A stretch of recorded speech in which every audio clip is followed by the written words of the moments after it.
Hello, so welcome back to Ask Allison. Today I have the following question. How do I define my unique brand so that it attracts the right clientele while also providing a service to a broader audience?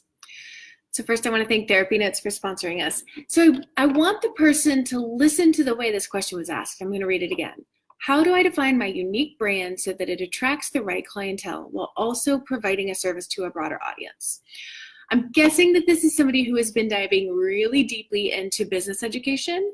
And it's kind of like we were swimming in grad school jargon back when we were in grad school. This person has been sucked into the whirlpool of business in a way that can make it harder for people to relate to them, and thus harder for them to come and find you. So I want us all to practice writing in a way that's really accessible to other people. And I don't mean to call this person out. I don't mean this to be a call out, and I am going to answer their question. But I know that I've been in this space and other people have too. And when it comes down to like writing the copy we need to write, whether that's a networking reach out, whether that's a website copy, I want us to bring it down to like more relatable verbiage. Okay, let's answer the question now. So I'm not 100% sure what this question means. I think it means one of two things. I think it's either how can my messaging call in my niche and those outside my niche, or it is how can my messaging call in my ideal client when I have another business or service that serves different people. So I'm going to answer both just in case. The way that your marketing can niche to your ideal clients and folks who are not ideal clients is by speaking about the specific day-to-day experience of your ideal clients.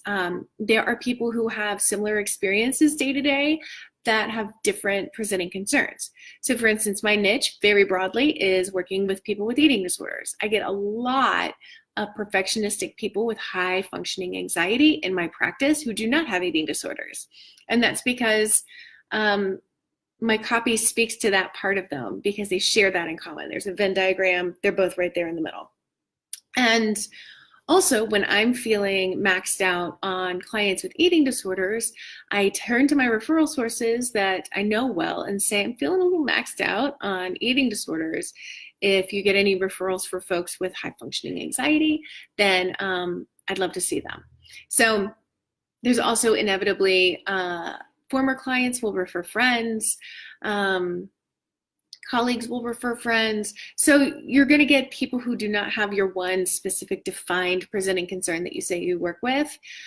So if this question is coming from this concern that you're going to get burned out or bored working with the same presenting concern all day long or the same niche, please don't worry. Even though all my marketing just screams eating disorders, I've never had more than 75% of my caseload have an eating disorder, and usually it hovers around 60%.